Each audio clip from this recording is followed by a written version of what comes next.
हिमाचल प्रदेश के उपचुनाव सरगर्मियां तेज। जयराम ठाकुर मुख्यमंत्री फैक्टर पर लड़ रहे हैं चुनाव, तो वीरभद्र की सिंपैथी पर कांग्रेस अपनी लड़ाई लड़ रही है। जो हारा वो 2022 में गया, इतना तय इसीलिए है क्योंकि हिमाचल प्रदेश के मुख्यमंत्री जयराम ठाकुर इस समय मंडी में जो चुनाव प्रचार कर रहे हैं, उस चुनाव प्रचार का सबसे मुख्य भाग जो निकल कर सामने आ रहा है वो ये है कि अगर मुख्यमंत्री को बचाना है तो चुनाव को जिताना है। अगर हम यहाँ पर कांग्रेस पार्टी की बात करें तो प्रतिभा सिंह चुनावी मैदान में है। प्रतिभा सिंह वीरभद्र सिंह की पत्नी है और माना जा रहा है कि सिंपैथी जो कि मंडी की जनता वीरभद्र की मौत के बाद परिवार को दे सकती है, उस सिंपैथी को परिवार कहीं ना कहीं अपने पक्ष में कर सकता है। जहां तक ब्रिगेडियर खुशहाल की बात है तो भाजपा जरूर कहीं ना कहीं सैनिकों के नाम पर राजनीति करते हुए ब्रिगेडियर के नाम को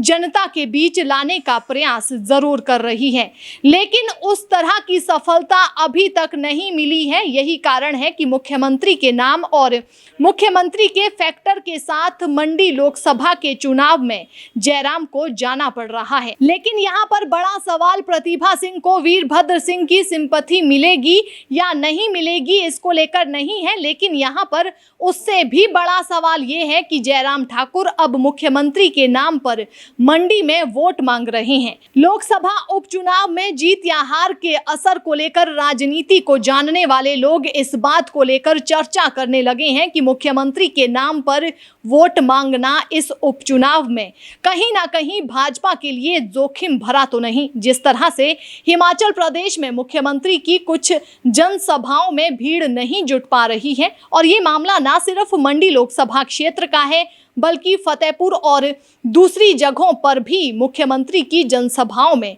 अधिक भीड़ नहीं दिख रही है, जो सीधा सीधा भाजपा के लिए विशेष रूप से कहें तो मुख्यमंत्री जयराम ठाकुर के लिए परेशानी का सबब भी हो सकता है। अगर हम बात मुख्यमंत्री फैक्टर की करें तो मुख्यमंत्री फैक्टर हमने हिमाचल प्रदेश में वीरभद्र सिंह के कार्यकाल में भी देखा है और प्रेम कुमार धूमल के समय में भी देखा है, और बहुत व्यापक प्रभाव मुख्यमंत्रियों का रहता है। लेकिन जब मुख्यमंत्री अपने फैक्टर के ऊपर चुनाव में जाएंगे तो वहां पर हारने की कोई गुंजाइश मुख्यमंत्री के पास नहीं रहती है। जैसे जैसे चुनाव नजदीक आ रहे हैं, इस स्थिति में अब इस बात को लेकर भी चर्चा होने लगी है कि चाहे मंडी लोकसभा का उपचुनाव ही क्यों ना हो, मुख्यमंत्री जयराम ठाकुर को खुद के नाम पर इस चुनाव में नहीं जाना चाहिए था, क्योंकि 2022 के चुनाव पर इसका सीधा प्रभाव देखने को जरूर मिलेगा। सराज विधानसभा मुख्यमंत्री का गृह क्षेत्र है। यहाँ पर भी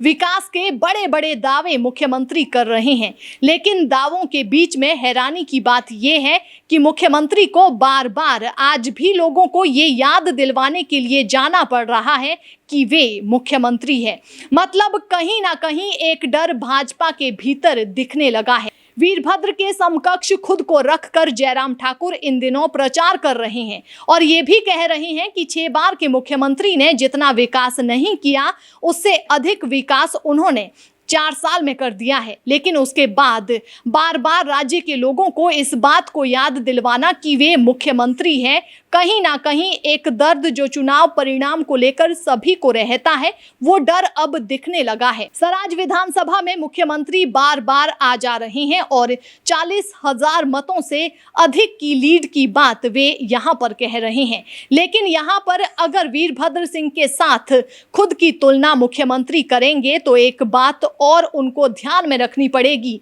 कि वीरभद्र सिर्फ अपना नॉमिनेशन भरने के लिए जाते थे और उसके बाद रिजल्ट निकलने के बाद धन्यवाद करने के लिए जाते थे, ना कि बार बार वोट मांगने के लिए जाते थे। मंडी लोकसभा के उपचुनाव की अगर बात करें तो यहाँ पर भाजपा जीत जाती है तो 2022 के लिए मुख्यमंत्री जयराम ठाकुर के लिए ये जीत संजीवनी से कम नहीं होगी। लेकिन अगर रिजल्ट विपरीत दिशा में जाते हैं तो ये भी कहा जा सकता है कि 2022 के लिए जो मंडी में भाजपा के पास एक मुख्यमंत्री के नाम का बड़ा पत्ता था, उस पत्ते को जयराम ठाकुर ने पहले ही खोलकर खुद का ही राजनीतिक नुकसान तो नहीं कर दिया, या फिर वीरभद्र का जो सिंपैथी फैक्टर है, जिस फैक्टर को लेकर परिवार चुनावी मैदान में है, वो फैक्टर भी कहीं मुख्यमंत्री के ऊपर भारी तो नहीं पड़ेगा। ये भी एक बड़ा सवाल है जिसका इंतजार सभी लोगों को है और नतीजा 2 तारीख को निकल जाएगा।